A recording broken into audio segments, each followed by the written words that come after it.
Hello dear, तो जैसा कि आप लोग को पता होगा, आप लोग में बहुत सारे लोगों को ये चीज़ें जानकारी हो भी गई होंगी। अगर नहीं होंगी तो मैं आपको डिटेल्स में बताऊंगा। जी हाँ, तो जैसा कि आप लोग को मैं बता दूं कि बहुत सारे लोग जो है बाहर से पढ़ते हैं, जीएनएम कर रहे हैं, बीएससी कर रहे हैं, जैसे बिहार के रहने वाले हैं, लेकिन वो पढ़ रहे हैं मध्य प्रदेश से पढ़ रहे हैं, राजस्थान से पढ़ रहे हैं, हरियाणा से पढ़ रहे हैं, झारखंड से पढ़ रहे हैं, बेंगलोर से, तमाम अलग अलग जगहों से पढ़ रहे हैं। उनमें से अधिकतर स्टूडेंट का कॉलेज जो है नर्सिंग कॉलेज आईएनसी से एफिलेटेड नहीं होता है, सिर्फ स्टेट नर्सिंग काउंसिल से एफिलेटेड होता है। तो क्या अब जो ये ऑर्डर आया है, क्या कुछ आया है, देखिए। आप लोग के लिए बहुत बार हमसे कमेंट करके पूछ रहे थे कि क्या होगा, कैसे होगा, मेरा कॉलेज आईएनसी नहीं है तो क्या मेरा ट्रांसफ़र नहीं होगा, जीवन बर्बाद हो गया, पैसा लगा, समय लगा, ट्रांसफ़र नहीं होगा, कोई काम का नहीं होगा। तो उन लोगों के लिए अब गुड न्यूज़ है, अच्छी न्यूज़ है। क्योंकि आप लोगों को पता है कि पटना हाई कोर्ट में जब बहाली आई थी बिहार में स्टाफ नर्स की, उसी समय जो है नॉन आईएनसी जो है, ऐसे तो ये जो है आपको मैं बता दूं, नॉन आईएनसी और बीएनआरसी के ऊपर जो है पेटिशन डलाया था। धीरे धीरे धीरे धीरे धीरे धीरे ही सही, लेकिन आखिरकार उस पर ऑर्डर आया है, अंतरिम ऑर्डर आया है। बिहार सरकार का बिहार गजट भी आया है, बात समझ गया ना। बिहार सरकार ने अपने नियमावली में संशोधन भी किया है, और अगर अप्लाई फॉर्म भरने समय आपके पास बीएनआरसी नहीं है, आईएनसी नहीं है, कोई दिक्कत नहीं है, उस समय नहीं मांगा जाएगा। जब आपका सिलेक्शन होता है, आप डीवी करवाने जाएंगे, उस समय आपको बीएनआरसी मांगेगा, जो आप संभवतः रिजल्ट के बाद डीवी तक के बीच में आपसे जो है वह रजिस्ट्रेशन ट्रांसफ़र जो है हो जाता है 3-4 महीना में, ठीक है। अब बात यहाँ पे आती है कि क्या होगा आगे।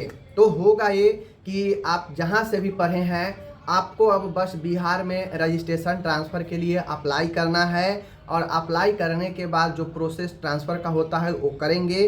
भले ही आपके कॉलेज आईएनसी है नहीं है, कोई अब दिक्कत नहीं है। आपका ईजिली अब जो है उस सर्टिफिकेट जो सूटेबिलिटी मांगा जा रहा था वो अब नहीं मांगा जाएगा, और आपका ट्रांसफ़र हो जाएगा। देखिए, ऑफिशियल कोर्ट का ऑर्डर अभी वेबसाइट पर अपलोड तो नहीं हुआ है, लेकिन तमाम अलग अलग सोर्सेज से ये देखने को मिल रहा है, समझने को, और कि जो हाई कोर्ट में है वह ऑर्डर मिल चुका है कि ट्रांसफ़र सबका हो जाएगा। जैसे ही ऑफिशियल ऑर्डर आएगा मैं तो बताऊंगा ही, लेकिन एक बात जान लीजिए, आप लोग के लिए गुड न्यूज़ है। आप कहीं से भी पढ़े हैं, आपका कॉलेज, आपका स्कूल आईएनसी से मान्यता प्राप्त नहीं था, सूटेबिलिटी नहीं मिल रहा था, आप परेशान थे, तो आप परेशान होने की दिक्कत नहीं है। एक बार ऑफिशियल ऑर्डर हाई कोर्ट का निकल जाएगा, वह copy BNRC, nursing department Bihar, health society Bihar, राज्य स्वास्थ्य विभाग को पहुंच जाएगा। उसके बाद जो है आपका आईएनसी का जो सूटेबिलिटी का झंझट था वह ख़त्म हो जाएगा, और आप अप्लाई कर सकते हैं, और आपका रजिस्ट्रेशन ट्रांसफ़र भी बिहार में हो जाएगा। तो जितने भी हमारे डियर है परेशान हो रहे थे, अब परेशान होने की ज़रूरत नहीं है। थोड़ा दिन और वेट कीजिए। इसीलिए मैं बोलता हूँ कि कोई अगर लड़ रहा है तो उसको साथ देना चाहिए। क्योंकि अब बताइए, जो भी लोग लड़ रहे थे,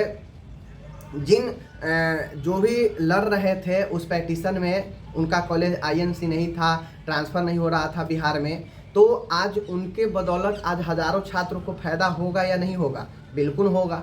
इसलिए अगर हक की लड़ाई आपके लिए अगर कोई लड़े आगे जाकर, तो उसको सपोर्ट करना चाहिए, क्योंकि उसमें फ़ायदा आपको भी होता है।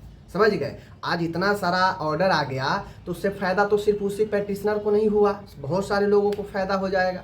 तो इस प्रकार से आगे जो है आप लोग के लिए अगर कोई लड़े तो उसको मदद जरूर करना चाहिए। नहीं फ्रंट लाइन में तो बैक लाइन में रह के भी आप मदद उससे कर सकते हैं, ताकि वो पीछे नहीं हट जाए किसी कारण से, और जो आपके पक्ष में फैसला आ सकता था वह डिले हो जाए। ठीक है, तो चलिए, गुड न्यूज़ है, सबको स्वागत है, और एक बार ऑर्डर हो जाने के बाद आप ट्रांसफ़र कर सकते हैं। ठीक है, तो चलिए मिलते हैं नेक्स्ट वीडियो के साथ। आप अपना ख्याल रखिएगा माय डियर। तब तक के लिए धन्यवाद। चैनल पे नए हैं तो सब्सक्राइब कर लीजिए, बेल आइकन को दबा दीजिए। Take care.